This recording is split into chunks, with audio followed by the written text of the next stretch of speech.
May 2nd, me versus Zurdo Ramirez. I'm going up to Cruiserweight to challenge for his title, so I'm excited for that. And how does the fight with Zurdo play at Cruiserweight? I'll beat Zurdo, you know what I mean? It's not going to be easy. I need to work extremely hard. And I don't want to waste no more time. You know, if you look at the fighters from back then, the fighters of old, at 28, all of them were accomplished. Oscar De La Hoya, Marco Antonio Barrera, they were multiple champions at multiple weights, multiple divisions. So I just want to follow that, you know what I mean? If he wants to beat the best, he's going to fight. If he wants to be the best, he's going to beat the best. So, you know, he's definitely not doing that. So, I think he just doesn't like me as a person. I don't think he doesn't like that I've been calling him out. I don't think that, you know, everybody he fights shows him respect and this and that, but man, fuck that. You know? The Mexican Monster has officially put Gilberto Zurdo Ramirez on alert, demanding a blockbuster clash at Cruiserweight. He isn't interested in a slow, technical matchup. He wants a firefight. This isn't just a challenge. It's a declaration of war between two heavy-handed Mexican stars.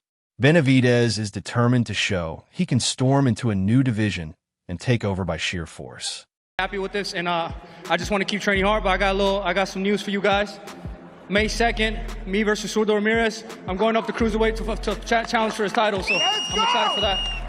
I think it might be in Las Vegas, you know, for my people. I wanted to go back to Vegas. You know, first of all, I want to thank everybody. First of all, I mean towards the end.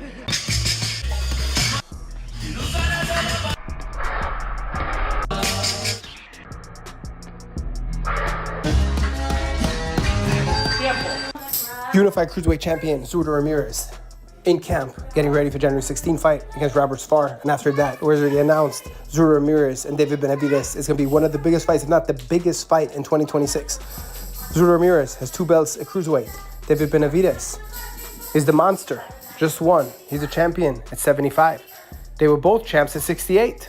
This is going to be all Mexican showdown. We haven't had a great Mexican showdown in many. But there's a major twist most fans haven't noticed. Even though the contracts for a May 2nd showdown are nearly finalized, Zurdo has agreed to take a risky, stay-busy fight in January.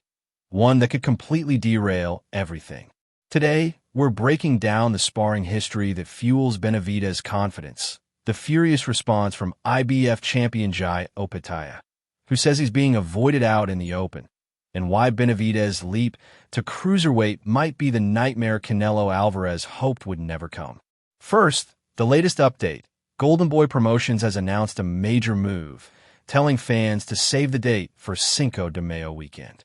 That's a direct jab at Canelo, who usually claims that holiday for himself. Benavidez and Zurdo are aiming for May 2nd in Las Vegas, a massive all-Mexican showdown that doesn't need Canelo's presence. He's used to the Mexican Independence weekends in May and Cinco de Mayo and the September Mexican Independence, where you know the biggest fights of the year happen. But typically, I think it's still a bit more special if you keep it cultural. And this fight, you know, and not that there's anything against what Mayweather did. I get it. You know, you gotta want to have the biggest fights of the year because also Mexicans just love boxing in general, right? But to keep it cultural, I think is pretty cool. And if you get away from the cultural aspect of it, you might lose it altogether if people get too used to it. So to bring it back to a Mexican culture thing instead of where I get it, Canelo's Mexican too, but it was yes. Canelo against an Uber driver for the last couple of years. You know, it was like, okay, bro, enough with this. You know, like now we actually got a matchup. We got a real matchup for Mexican independence, and it's 2 Mexicans. It's Zurdo, the Mexican from there, and Benavidez, the Mexican from here. It's got that head-on collision type of feel as well. That's what I want to see. I want to see that. So. Yeah, I do want to see Benavidez at light heavyweight, but maybe... Yeah, you know what? We're super focused on this fight. Anthony Yard, a lot of good things are coming in, and, you know, Zurdo Ramirez will be a great fight, the fight that people want to see, you know, and everybody's excited about it. We're going to go home and see. Hopefully that fight can be made, or we can fight be Bold, Opetaya, whoever, you know. David wants the big fights, the exciting fights, and David wants to give you a great show. So I think Zurdo Ramirez, for those 2 titles, I think will be a great fight. Is it signed? Is that fight signed? You know, to be honest, like I said, I was super focused in here. We already talked about that fight. Yeah, it's ready to go. I think Zurdo Ramirez wants that fight. We won that fight, and David wants that fight. So it's up to them. You know, we're ready. We're ready to go for Cinco de Mayo. That will be a great fight. So we're gonna go home and regroup and retake that offer. And but we're almost there. We're in talks. So we just finished this fight today. So we gotta go and Benavidez is officially leaving 175 pounds behind and targeting the 200-pound division. He explained he naturally walks around at about 205 pounds and is done draining himself to make weight. I want to achieve greatness, and I have an opportunity to go up to fight for 2 titles at cruiserweight, and I said, let's get it. You know, so we're going to go up there with a fight Zurdo Ramirez May 2nd. And then the possibility of winning there, fight the Australian Joel Pataya? Yeah, I mean, that's what I'm here for. I'm here to prove myself. Everybody always says that I can't do this, I can't do that, I'm ducking this person, I'm ducking that person. But when I go in there and get the victory, it's always the same thing. You know what I mean? I just want to prove myself as a fighter. This is what I'm here for. You know, I'm here to prove the doubters wrong and to go in there and win as much titles as I can. And I want to be like the greats of this sport. I want to be in the same conversation as Usyk, Terrence Crawford, all those guys. And I still have a long time. I'm 28 years old, and I just want to achieve greatness. How much do you cut for a fight if you can give up that information? Yeah, so the weight comes off easy. The one thing that helps my weight come up easy is the dieting. If I don't do the dieting right, and if I don't drink 2 gallons of water every day, I'm what I have to lose when I sign the fight, it'd be like maybe 27 pounds. And then I'll lose maybe 20 through the training camp, and then the last week it'd be another 10. You already know if you do everything right with the water manipulation and all that, it comes. Here's where the danger comes in. Reports confirm that Zurdo will defend his belt against Robin Safar on January 16th. If Zurdo gets injured, cut, or upset in that fight, the mega fight with Benavidez evaporates instantly. It's a huge gamble, and it raises the tension heading into the next few months. What makes this matchup even more fascinating is the mental warfare already brewing. Behind the scenes, Benavidez dropped a major hint about their past sessions. We used to work together a lot. I know exactly what happened in those rounds. Julian, they announced the fight, Zurdo and Benavidez. What do you think? Yeah, I love it. I love that fight. Why? Because Benavidez has a fun style for Zurdo to fight. They sparred here. You were all here for that. I was here. It's gonna be. I just can't wait to show. It was great. The best version of Zurdo, and man, nobody's even gotten a chance to see it yet. But he's locked in now. Both of them are great individuals, class acts, great fighters, champions. It's just a great showdown. Mexico versus Mexico. What do you remember from the sparring? Just wait for the fight. Entertaining. Yeah. It was skills. Cool. Yeah. It was from the first second to the last. Boring. It wasn't skills, boring skills like 2 chest match trying to. No, they were hitting each other. Offensive. He believes he already has the formula to break down Ramirez because he's done it before in sparring. But Zurdo's team sees things differently.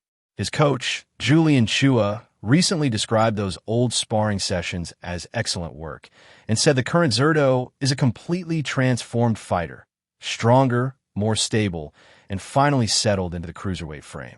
Chua warned that Zurdo is a throwback warrior who would rather go out on a shield than lose his title.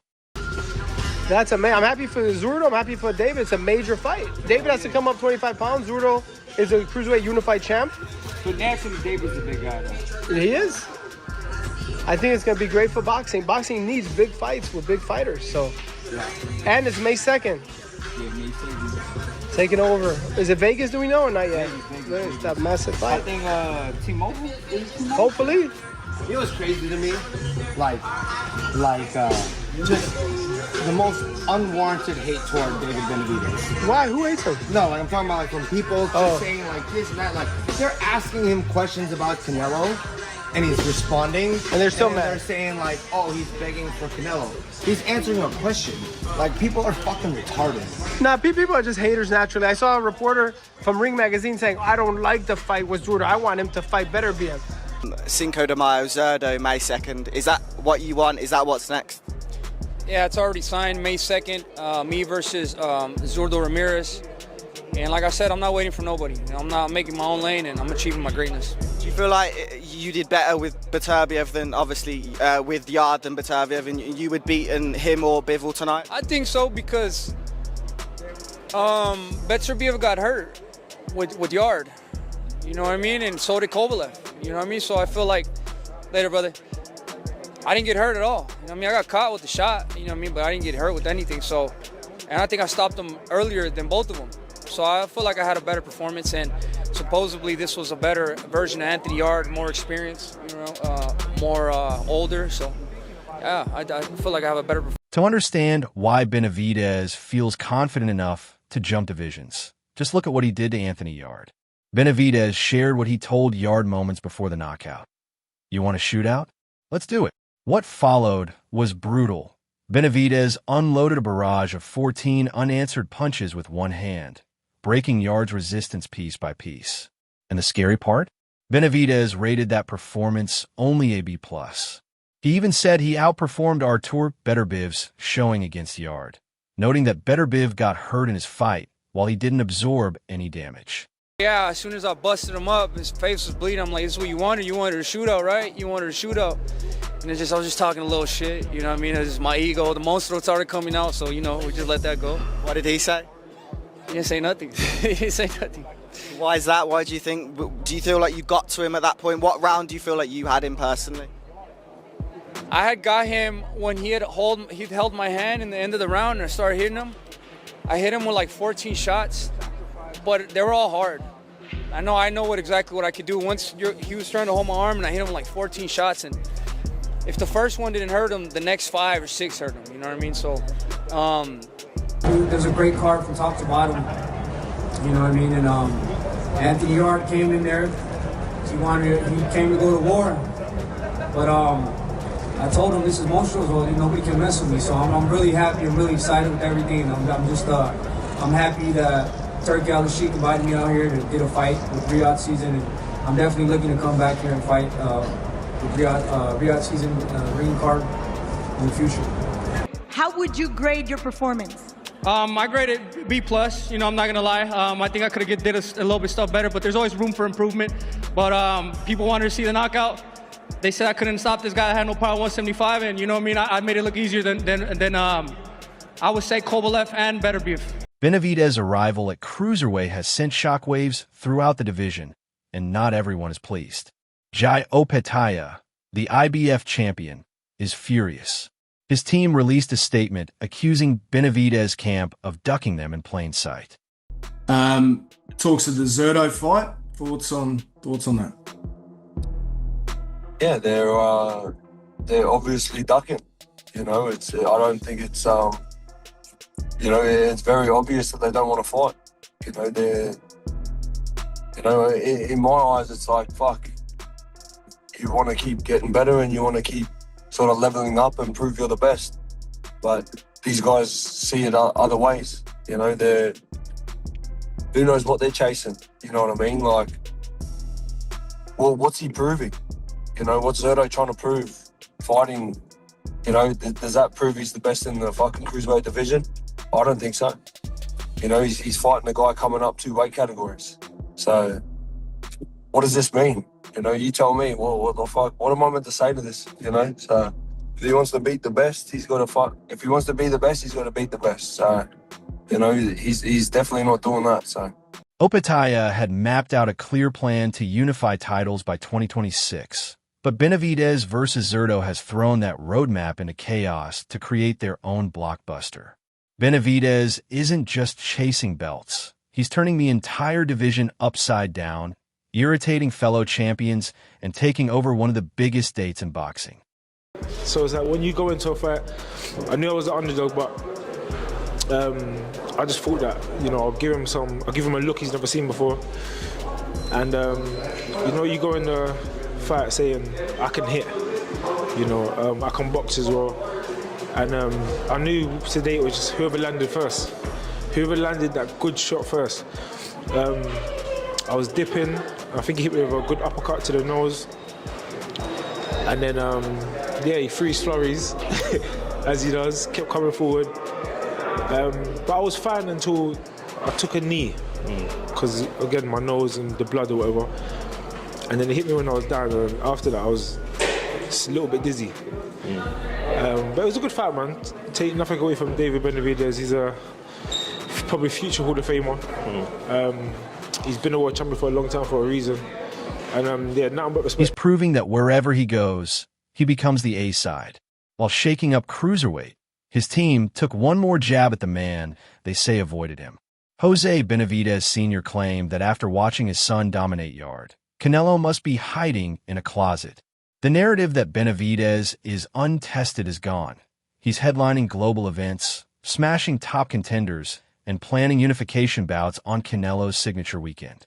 Talking of Bivol and Beterbiev, Beterbiev has been in against Yard, and your son was a lot better, a lot more clinical tonight. How do you think Bivol would look in the ring with your son? Well, you know, you've seen how Better Beef and Anthony Yard look. You know, it was a good fight. I think Better Beef beat him good, but I think David punished him more, and it was a more exciting fight. So I think, in my opinion, I think David could do the same thing with Better Beef and Bivol. You know, at the end of the day, you know, that's what we're looking for. He's only 28 years old, so I think that's the reason they don't want to fight him, because they know what's going to happen to him, so they don't want to risk without David right now at this point. We're fighters at the end of the day. I was respectful for him for a long, long time, and then they kept calling me out, talking shit about me, saying I'm not this, I'm not that, I'm not dedicated, I'm a drug addict, this and that. And then that's when I started, you know, defending myself, saying, all right, if I'm all this, come fucking shut me up. Come show me that I'm nothing. You know, and at the end of the day, they can't say that, oh, well, I'm not gonna give David Benavidez the chance because he doesn't deserve the money. Bro, at the end of the day, the whole boxing world is calling for that fight. Everybody wants to see that fight. It makes sense on every aspect of the game. You know what I mean? So, I mean, I don't know what his problem is with me. You know what I mean? I think he knows what would happen to him if he gets in the ring with me. You know, I'm not coming to play. You know, I'm not these other guys that come to play, and I take that stuff serious. So I think he just doesn't like me. I don't know if he doesn't want me to, you know, have the people of Mexico behind me. I don't know what it is. You know what I mean? But he knows for a fact what would happen to him if he gets in. Benavidez explained, "I'm not here to play games. I'm not like these other guys. I take this seriously. Maybe he just doesn't like me, or maybe he doesn't want the Mexican fans behind me, but he knows exactly what would happen if we ever fought." His father added that Benavidez will forever be a shadow over Canelo's legacy, a constant reminder of the fight he didn't take. I wanted to fight Bivol for this fight. I was the #1 contender to fight for the WBC title. That's why I have the WBC title, because he relinquished it and he wasn't ready to fight. But that's the fight that I've been wanting to get. You know, I want to make my dreams come true of becoming a unified world champion. And I don't know what's going on over there. You know, I don't know. He said that he wanted to take the fight with Better Beef again, and then they said that he had surgery. So I mean, I really don't know what's going on over there. I don't want to wait for nobody anymore. You know, I mean, I waited for Canelo. That fight never happened. You know, now I'm waiting for Bivol. That fight's not happening. So I'll end with these two then. Do you think Beterbiev and Bivol are ducking you if you want to go up? I don't think they're ducking me. I think they both want to get that rematch. Bivol had that surgery, so I wouldn't say they're ducking me, but they didn't want to get the fight with me right now. And how does the fight with Zurdo play at cruiserweight? I'll beat Zurdo, you know what I mean? It's not going to be easy. I need to work extremely hard. And none of these fights are going to be easy. From now on and for the next 10 years, there's not going to be no easy fights, but I'm working harder and harder. I put together a good, I don't know what the word is, but I have a good training for myself. I have a good regimen for myself. So I'm just getting better. I'm learning more workouts, and I'm stronger and stronger every single day. Undisputed at cruiser, or will you come back down to light heavy after? No, I want to come down after the after cruiser. And David Benavidez is going full steam ahead. May 2nd, Las Vegas and Zurdo Ramirez. But everything hinges on January 16th. If Zurdo gets past Robin Safar, we're looking at one of the biggest all-Mexican wars in years. Does Zurdo have the new cruiserweight power to stop the monster? Or will Benavidez become a two-division champion overnight? And is Canelo staying silent by choice, or watching his holiday weekend get taken away? Share your predictions below, and don't forget to like, subscribe, and turn on notifications so you don't miss updates on this unfolding rivalry. Thanks for watching. See you in the next video.